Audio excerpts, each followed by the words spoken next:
আসসালামু আলাইকুম। আজকে আপনাদেরকে বানিয়ে দেখাবো খুবই মজার একটা নাস্তা রেসিপি, আর সেটি হলো ক্রিসপি ব্রেড পিৎজা। এই নাস্তাটা খেতে এতটাই মজার হয় যে বাসায় ট্রাই না করলে বুঝতেই পারবেন না। চলুন তাহলে জেনে নেই এর প্রস্তুত প্রণালী। ব্রেড পিৎজার পুর তৈরি করার জন্য এখানে আমি নিয়েছি আলু কুচি একটি, গাজর কুচি একটি, বরবটি কুচি, নিয়েছি টমেটো কুচি, কাঁচামরিচ কুচি, আর নিয়েছি পেঁয়াজ কুচি। অন্যদিকে একটি বাটিতে নিয়েছি মুরগির হাড় ছাড়া মাংস, আর মাংসগুলোকে আমি ছোট টুকরো করে কেটে নিয়েছি। এবার মাংসগুলোকে আমি ম্যারিনেট করার জন্য এর মধ্যেই দিয়ে দিচ্ছি হাফ চা চামচ মরিচের গুঁড়া, হাফ চা চামচ হলুদের গুঁড়া, হাফ চা চামচ জিরে গুঁড়া, আর দিয়ে দিচ্ছি 2 টেবিল চামচ চিলি ফ্লেক্স, 1 টেবিল চামচ সয়া সস, হাফ চা চামচ লবণ। এখন সবগুলো মাংসকে আমি মশলার সাথে খুব ভালো করে মাখিয়ে নেব। মাখানো হয়ে গিয়েছে। এখন এর মধ্যেই দিয়ে দিচ্ছি আদা বাটা 1 চা চামচ, রসুন বাটা 1 চা চামচ। এখন আদা রসুনটাকে আমি মাংসর সাথে খুব ভালো করে মিশিয়ে নেব। মেশানো হয়ে গেলে 10 মিনিটের জন্য রেস্টে রেখে দেব।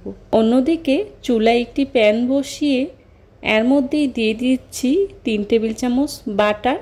বাটারটা অবশ্যই ব্যবহার করার চেষ্টা করবেন, এতে করে খুব সুন্দর একটা ফ্লেভার আসে। দিয়ে দিচ্ছি আগে থেকে ম্যারিনেট করে রাখা মাংসগুলো। এখন মাংসগুলোকে আমি খুব ভালো করে ভেজে নেব। বেশ কিছুক্ষণ সময় নিয়ে মাংসগুলোকে আমি খুব ভালো করে ভেজে নেব। মাংসগুলোকে আমি মশলার সাথে খুব ভালো করে ভেজে নিয়েছি, আর মাংসটাও পুরোপুরি সিদ্ধ হয়ে গিয়েছে। এখন এর মধ্যেই দিয়ে দিচ্ছি আগে থেকে কুচি করে রাখা আলু, দিয়ে দিচ্ছি গাজর কুচি, টমেটো কুচি, বরবটি কুচি, পেঁয়াজ কুচি। এখন মাংসের সাথে সবজিগুলোকে আমি খুব ভালো করে মিশিয়ে নেব। মেশানো হয়ে গেলে ঢাকনা দিয়ে ঢেকে 10 মিনিটের মতো খুব ভালো করে কষিয়ে নেব। আপনারা চাইলে এখানে যে কোনো সবজি নিতে পারেন। আমার হাতের কাছে যে সবজি ছিল আমি সেই সবজিগুলো দিয়েই পুরটা তৈরি করে নিচ্ছি। এখানে আমি আলু কুচিটা ব্যবহার করেছি। আলু কুচিটা দিলে বাচ্চারা খেতে খুবই পছন্দ করে। আমার সবজিগুলো অনেকটাই সিদ্ধ হয়ে গিয়েছে। এখন এর মধ্যে দিয়ে দিচ্ছি 2 চা চামচ কর্নফ্লাওয়ার। কর্নফ্লাওয়ারটা আমি পানি দিয়ে ভালো করে গুলিয়ে নিয়েছি। আর দিয়ে দিচ্ছি 1 টেবিল চামচ টমেটো সস। দিয়ে দিচ্ছি ম্যাজিক মশলা একটি। এখন সবজিগুলোকে আমি আরও কিছুক্ষণ খুব ভালো করে ভেজে নেব। পানিটা যখন পুরোপুরি শুকিয়ে আসবে তখনই চুলা থেকে নামিয়ে নেব। আমার সবজিটা প্রায় হয়ে গিয়েছে। দেখুন পানিটাও পুরোপুরি শুকিয়ে গিয়েছে। এবার চুলা থেকে নামিয়ে এক সাইডে রেখে দেব। অন্যদিকে একটি বাটিতে নিয়েছি 1 কাপ ময়দা। এর মধ্যে দিয়ে দিচ্ছি হাফ চা চামচ লবণ। এখন পানি দিয়ে খুব ভালো করে পাতলা একটা ব্যাটার তৈরি করে নিব। অল্প অল্প করে পানি দিয়ে আমি পাতলা একটি ব্যাটার তৈরি করে নিয়েছি। এর মধ্যেই দিয়ে দিচ্ছি আগে থেকে ফাটিয়ে রাখা ডিম একটি। ডিমটা দিয়ে খুব ভালো করে মিশিয়ে নেব। মেশানো হয়ে গিয়েছে। এখন এখান থেকে অল্প কিছুটা ব্যাটার আমি অন্য একটি বাটিতে উঠিয়ে নিব। এই ব্রেড পিৎজাটা খেতে ভীষণ মজার হয়। ছোট থেকে বড় সবাই পছন্দ করে। বাচ্চাদের টিফিনে সকাল কিংবা বিকালের নাস্তায় এই পিৎজাটা তৈরি করে নিতে পারেন। খুবই সহজে ঘরে থাকা অল্প উপকরণ দিয়েই তৈরি করে নিতে পারবেন।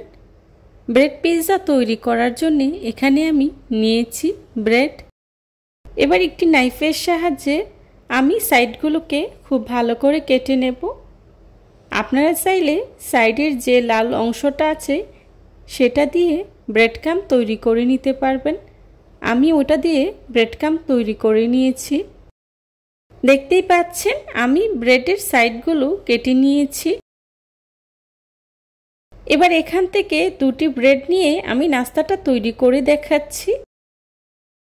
আর আগে থেকে যে পুরটা তৈরি করে রেখেছিলাম সেই পুরটা ব্রেডের মাঝখানে দিয়ে দিচ্ছি। দেখে বুঝে নিতে হবে আমি কিভাবে তৈরি করে নিচ্ছি। পুরটা দেওয়া হয়ে গেলে এর উপরেই দিয়ে দিচ্ছি একটি স্লাইস চিজ। স্লাইস চিজটা দিয়ে আগে থেকে যে ব্যাটারটা উঠিয়ে রেখেছিলাম সেটা লাগিয়ে নিচ্ছি। দেখে বুঝে নিতে হবে আমি কিভাবে তৈরি করে নিচ্ছি। আমার একটি ব্রেড পিৎজা তৈরি হয়ে গিয়েছে। দেখুন আমি কিভাবে সাইডটা খুব ভালো করে লাগিয়ে নিচ্ছি।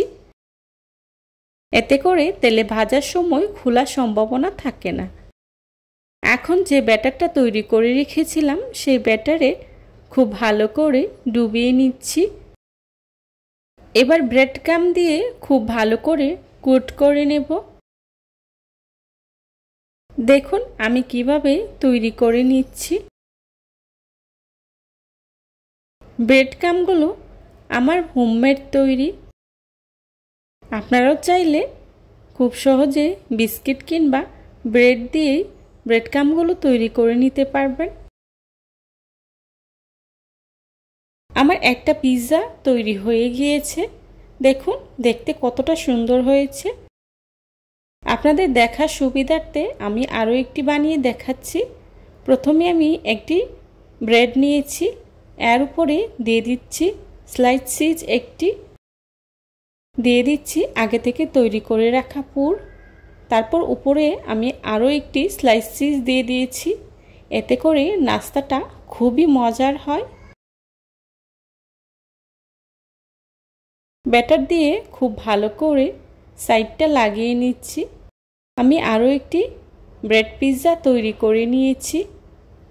এখন ব্যাটারে খুব ভালো করে ডুবিয়ে নেব। তারপর আবারও ব্রেড ক্রাম্ব দিয়ে খুব ভালো করে কোট করে নেব। এভাবে আমি সবগুলো ব্রেড পিৎজা তৈরি করে নেব। দেখুন আমার সবগুলো ব্রেড পিৎজা তৈরি করে নেওয়া হয়ে গিয়েছে। এবার পিৎজাগুলোকে আমি তেলে ভেজে নেব। তেলে ভাজার জন্য চুলায় একটি প্যান বসিয়ে পরিমাণ মতো তেল গরম করে নিয়েছি। এর মধ্যেই দিয়ে দিচ্ছি তৈরি করে রাখা ব্রেড পিৎজাগুলো। পিৎজাগুলো দিয়ে আমি খুব ভালো করে ভেজে নেব। আমি এখানে অল্প তেলেই ভেজে নিচ্ছি। আপনারা চাইলে ডুবো তেলেও ভেজে নিতে পারেন। এক পাশ হয়ে গিয়েছে, এখন উল্টে দিচ্ছি। আর এভাবেই উল্টে পাল্টে ব্রেড পিৎজাগুলোকে আমি খুব ভালো করে ভেজে নেব। ভাজতে ভাজতে খুব সুন্দর একটা কালার যখন চলে আসবে তখনই চুলা থেকে নামিয়ে নেব। আমার পিৎজাগুলো ভাজা হয়ে গিয়েছে, এবার চুলা থেকে নামিয়ে নিচ্ছি। দেখুন কত সুন্দর একটা কালার এসেছে। আমি সবগুলো পিৎজা এভাবেই ভেজে নিয়েছি। দেখতেই পাচ্ছেন ব্রেড পিৎজাগুলো দেখতে কতটা লোভনীয় হয়েছে, আর খেতেও কিন্তু ভীষণ মজার হয়েছিল। চেষ্টা করেছি খুবই সহজভাবে আজকের এই রেসিপিটি আপনাদের সাথে শেয়ার করার জন্য। আশা করছি আমার আজকের এই রেসিপিটি আপনাদের কাছে খুবই ভালো লাগবে। ভালো লাগলে বাসায় একবার হলেও ট্রাই করে দেখবেন, আর কেমন হয়েছে আমাকে কমেন্টস করে জানাবেন। আমি একটি ভেঙে দেখাচ্ছি। দেখুন ভিতরটা কতটা সুন্দর হয়েছে। যারা এতক্ষণ ধৈর্য সহকারে আমার ভিডিওটি দেখেছেন তাদেরকে জানাই অসংখ্য ধন্যবাদ। আমার পরবর্তী রেসিপি দেখার আমন্ত্রণ জানিয়ে আজকের মতো এখানেই বিদায় নিচ্ছি। সবাই ভালো থাকবেন, সুস্থ থাকবেন। আল্লাহ হাফেজ। আসসালামু আলাইকুম।